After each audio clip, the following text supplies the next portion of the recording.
Kylie and Rory, and we are talking software asset management processes. And today we are talking about yet another process which is not owned by us. It's the joiners, movers, leavers process. Hello, HR. Yeah. And access control. Hello, access control. Yeah. Yes. Because it's all about access, isn't it? Access to software. Mm-hmm.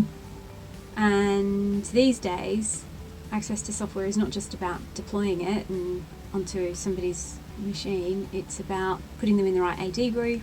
It's about making sure they have the right subscription, all of those sorts of things. So that's why access control is really critical. Mm-hmm. Now, the nice thing about this process is that it aligns the HR lifecycle to the IT asset lifecycle, or the software asset lifecycle. We do have an equivalent process for the HAM process, for the hardware side. So I'm sure all you good folks will be reaching out to blend the two together. Yeah, so what we're going to do is we're going to focus very much on the software related aspects of this process, because the hardware asset management process talks about it from a hardware perspective. Surprise, surprise. Mm-hmm. Shakara. So what would help, really, if you think about a large organisation and you're thinking about new joiners coming in, is if somebody has or is going to work for a specific department, whether that specific department would have anything resembling a profile.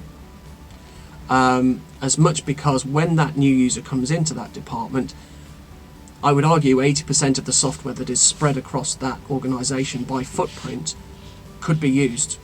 The most popular 80% could be used as a default template then at that point, so that when the new user comes in, there's a fair chance that they won't be sort of stood there waiting for 2 weeks for a software request to come in to use a critical bit of software that they need to do to get stuck into their day job, as it were. Yeah, a lot of organisations will have started profiling their end users as part of, say, an upgrade program. So, like, a Windows 10 upgrade program.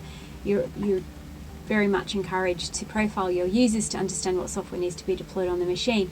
Well, I would really strongly say, when you've got that foundation of what needs to be deployed on the machine, take that a step further and start thinking about the other bits of software that they use.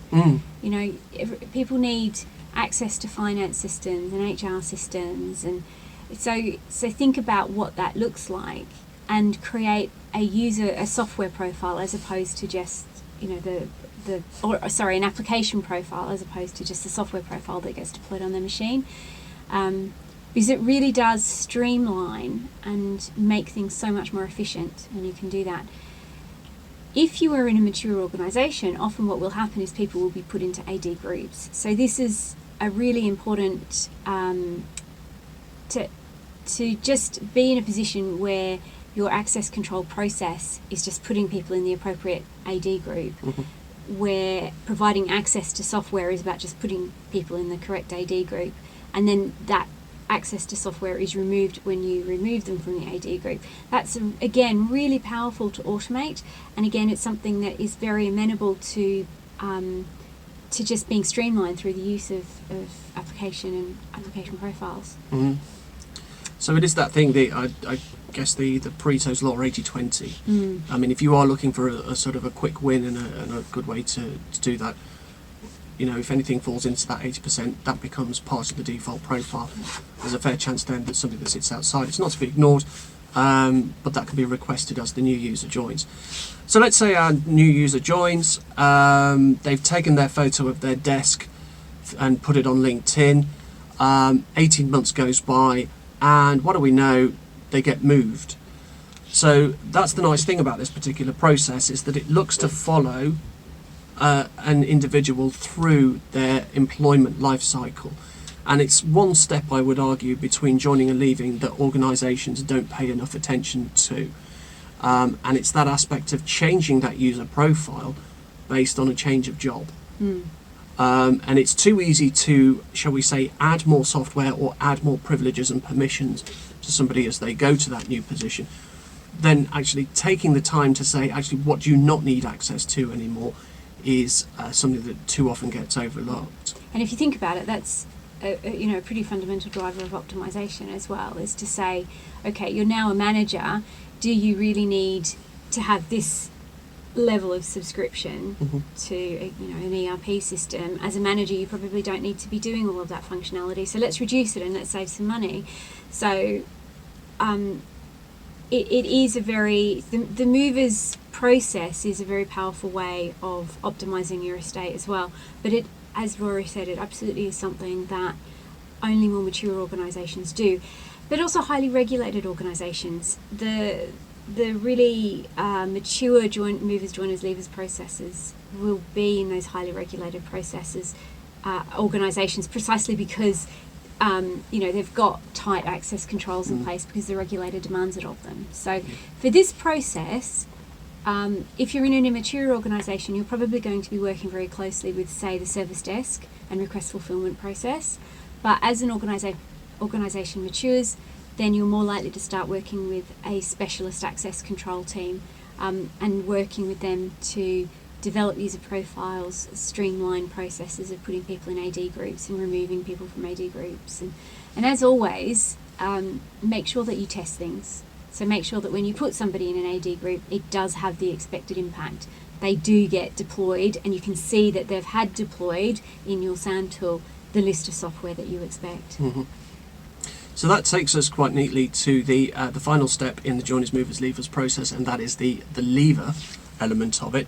And that's really about winding services down as opposed to scaling services up for given individuals. One anecdote I can spin about this was a former educational establishment I offered support on.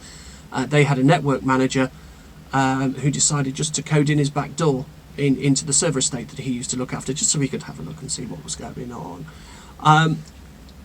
Just the idea of sort of removing his permissions at an AD level, kind of stop all of that or prevent all of that.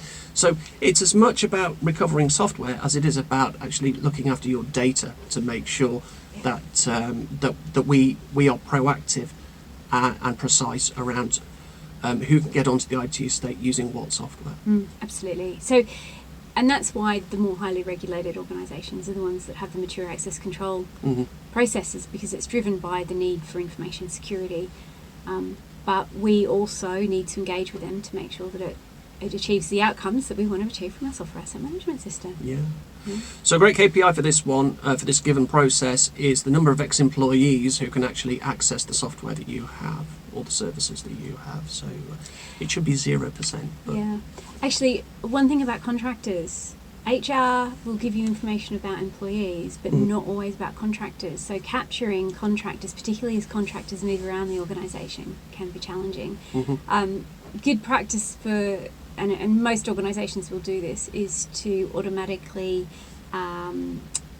deactivate AD for contractors at the end of their contract, or every 3 months or something. Yeah. So that can be a trigger for various activities to happen. So yeah, just don't forget to make sure that contractors are included in this process somehow.